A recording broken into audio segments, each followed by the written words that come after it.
Olá, leitores do Almanac da Família, bem-vindos ao vídeo da sessão de Metaverso. Nós estamos aqui hoje com Carlos Magalhães, gerente de estratégias digitais, especialista em negócios digitais e entusiasta do metaverso. Tudo certo? Tudo certíssimo, Vinícius. Obrigado pela apresentação. É uma honra poder estar falando aqui sobre esse tema tão empolgante com vocês. Bom, primeiramente, eu gostaria de fazer duas perguntinhas. O que é o metaverso e o que é a inteligência artificial?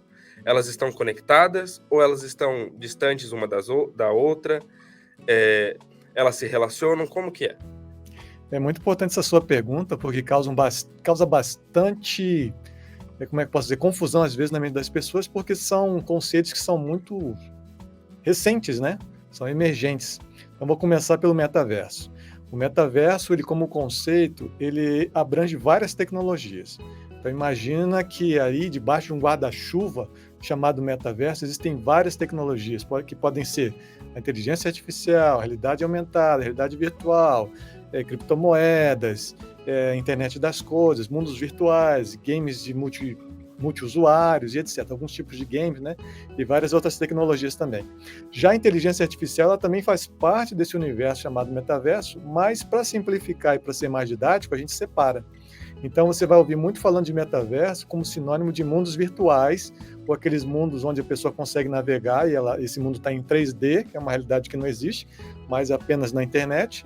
E a inteligência artificial como sendo um conjunto de softwares que estão tratando uma base de dados enorme ali para te dar ou gerar respostas ou ações que a máquina faz que simulam um comportamento humano, uma fala humana, um texto, né, que pode ter sido gerado como se fosse uma inteligência humana, mas que na verdade está sendo gerado pelo computador. Então, vamos separar aqui metaverso como sendo um pouco de mundos virtuais e inteligência artificial como sendo aquilo que o software trata ali como um banco de dados para entregar uma resposta para a gente. Quando a gente começa a falar de inteligência artificial, de metaverso, principalmente de metaverso, a ligação que as pessoas fazem normalmente é a utilização de óculos, né?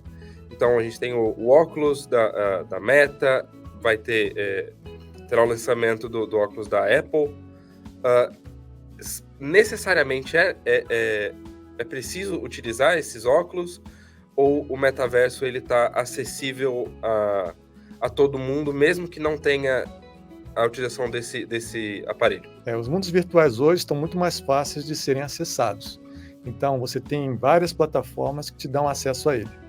Você pode utilizar seu computador, você pode utilizar um aplicativo no smartphone, mas a experiência mais imersiva e mais interessante é aquela que você coloca um óculos, você se isola naquele mundo virtual e você não vê nada que está ao seu redor.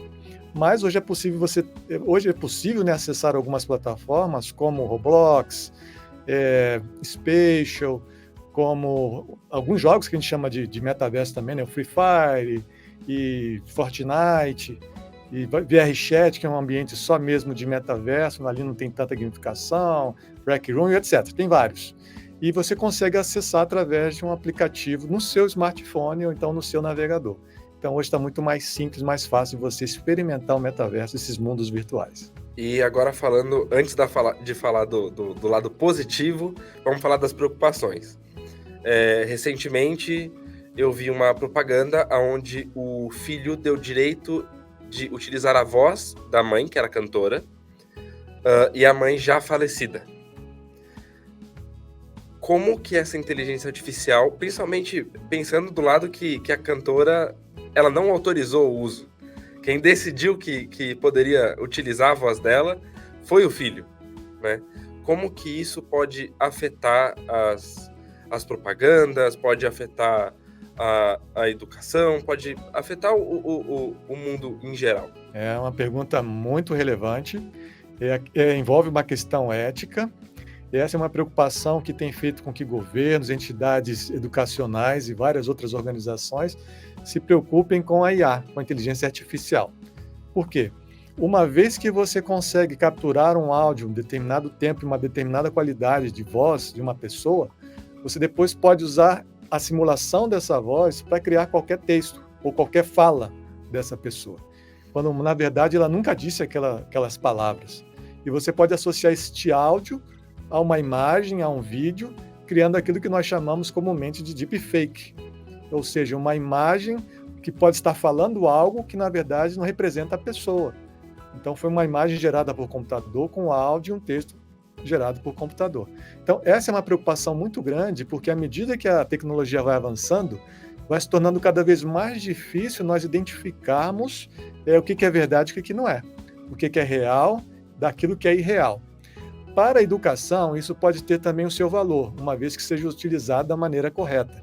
Então, alguns testes já vêm sendo feitos, principalmente da IA, com essa sintetização de voz e etc., justamente para ajudar alguns alunos que têm... Existem várias aplicações, mas vou citar aqui duas delas, por exemplo,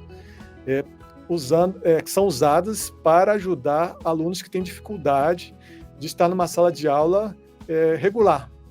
Então, crianças que sofrem de transtorno do autismo ou TDAH, coisas desse tipo, sim, a inteligência artificial tem elaborado maneiras deles compreenderem, assimilarem melhor o conteúdo através da inteligência artificial. Então, ela tem conseguido dar essa assistência, ela tem conseguido capturar as necessidades deles e entregar um conteúdo num formato de um jeito que eles consigam compreender melhor. Então, esse é um lado positivo. Por outro lado, quando a gente pensa em sintetizadores de voz, em uso de inteligência artificial, a gente pode aplicar em cima disso também uma maior capacidade de interação ou de variedade de formatos de conteúdo. Isso pode também ser benéfico para alguns alunos que têm a dificuldade de aprender num método tradicional de ensino. Nós vimos lados positivos, lados negativos do que um sintetizador de voz pode fazer, do que uma IA pode fazer. Mas agora, a preocupação principal que eu penso é no que a inteligência artificial está apresentando para a gente. Porque quando a gente fala com, por exemplo, em uma escola online, um aluno pode conversar com Einstein, pode conversar com Darwin, pode conversar com Newton, mas tudo aquilo é apresentado como? Como que a gente sabe que aquela informação é verídica? Que a gente sabe que aquela informação é precisa? Essa é uma preocupação que tira o sono de muitos educadores e criadores de IA também, porque a inteligência artificial ela ainda não está no seu auge, não chegou ao seu 100% de capacidade assim, de perfeição.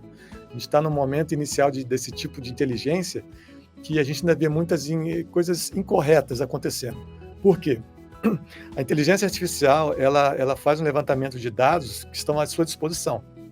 Então, vamos citar como exemplo o ChatGPT, onde ele pega uma quantidade enorme de conteúdos que estão na internet, carregam para uma base de dados e depois aquilo ali é passado por um software, um certo processo para gerar informação. Mas acontece muitas vezes que a informação pode estar desatualizada, pode acontecer que o próprio software gere um efeito que a gente costuma chamar de alucinação e gere uma resposta incorreta. Então, quando se faz uso de inteligência artificial, é necessário ter em mente que nem todas as respostas serão exatas e corretas. É preciso verificar, é preciso ler, é preciso ter critério. Então, essa é uma preocupação principalmente da área da educação, porque nós queremos ensinar um conteúdo exato. Então, quando eu passar uma informação para os meus alunos ou para os meus filhos, eu quero que ele tenha certeza de que aquilo ali é correto. Mas, infelizmente, a IA, a inteligência artificial, ainda tem algumas necessidades de maturação, de evolução, e é possível que ela apresente incorreções. Então, a gente vai ter que esperar um pouco mais para ter uma chance maior de exatidão dentro da IA, apesar de já termos evoluído bastante. Para finalizar, depois de ideias esclarecedoras sobre inteligência artificial e sobre metaverso, você teria um recado final para os pais? Sim, com certeza. Não temos mais como frear essa onda de inovação, de novas tecnologias. E como pais, nós precisamos estar sempre procurando aprender, sempre procurando entender o que nossos filhos estão fazendo, porque dessa forma nós vamos poder ajudá-los melhor. Ao invés de assumirmos uma postura de evitar que eles tenham acesso à tecnologia, que com certeza vai prejudicá-los no futuro, o que nós devemos fazer é entender, estabelecer limites e educá-los a como utilizar essas tecnologias da melhor maneira. Então, eu estou aqui torcendo para que você possa fazer um bom uso da tecnologia e que possa transmitir isso também aos seus filhos, aos seus alunos e aquelas pessoas que você tem contato.